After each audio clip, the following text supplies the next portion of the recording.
What I think is MTV, or whatever the modern equivalent is, cannot compete with us. Cannot. Reason why? Because MTV or anything like it is just this thing out there. We are the caring adults in the classroom who can make these children believe in themselves. This all flows together. We can talk about how to make digital media happen in the classroom. We can talk about what kinds of pedagogical techniques matter. And we can talk about how to make sure that they know you care. And all of it matters in terms of their learning. We give these kids messages like their effort matters, right? We give them this message. Their failures are opportunities to learn and to leap forward. That's what failure is. That's the way successes happen, not as a result of avoiding failure, but by learning from and building off of failure, right? And then finally, that their successes can make the world a better place for them, for those that are close by, for those that are far away.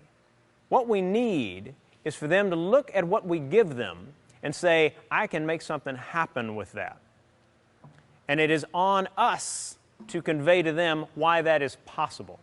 Using technology in order to bring new perspectives and new ideas and new contexts around the world to these kids makes a ton of sense for engaging them. And not engaging just to make them excited, engaging them so that they see their possibilities in a new way. That's what I'm talking about. So technology in general is something quite powerful, digital media in particular. But I think, my guess is that in our hearts we know that every child in that room can do something amazing. The question is whether they have an avenue to do it or not, given the way their lessons and classes are structured. What we need is to have our students in that setting. We create that setting where they say, okay, I want to do something amazing. I want to bring a certain excellence to whatever I do, whether it is something that I have designed myself because I've been given room to do so, given a little time, or because it's something that I've been asked to do and I can connect something that I think is amazing to it. Okay, well, I realized that the hashtag is your friend. Rushton, he has a Twitter handle. If you liked what he said, he probably posts things, links to things, and then he probably knows other people that are just as resourceful, so then you follow them, and before you know it, you really have a lot of great resources.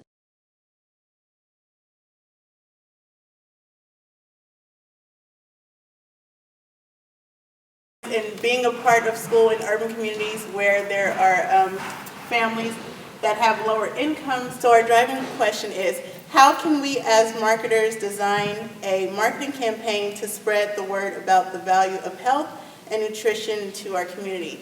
So that they can take their knowledge and come up with workable plans to fit their life.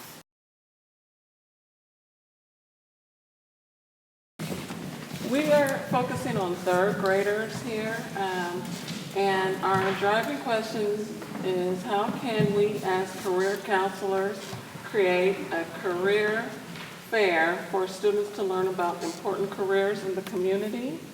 Just so that they're thinking about their community and the value of the people in their community. And so our driving question would be, how can we as community organizers create a leadership academy where the qualities of an archetypal hero are used to develop future community organizers? Our driving question is, how can we as equal rights activists create procedures that ensure fair usage of playground equipment? So I'll present on the college and career readiness standards. We're looking at two. They value evidence, so they will be working with data. Is, as Writers for Survivor, how can we create an instructional video to best prepare participants to create a civilization? And we were thinking of showing the class like a clip of Survivor. And before we really dive into the actual project itself, we want to hit on the college and career readiness standards. So with creating a civilization, obviously, there's a lot. So what we kind of base this all down to is the hierarchy of needs.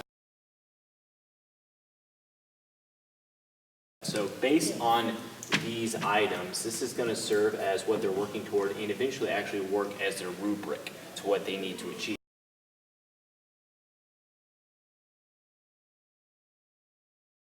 Listening and speaking as they collaborate and develop this project amongst themselves and their subgroups. Aspect of they're going to have to understand, you know, what the different industry professionals do in terms of what their role is in creating an after-school program. What does an after-school program provider do? What's the difference between profit and nonprofit?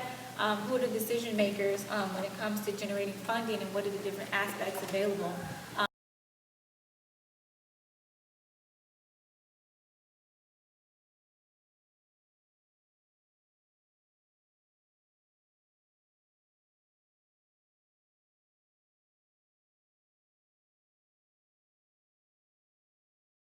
I was wondering why are kids, whether it be here or in other places in the country or in the world, are still being subjected to child labor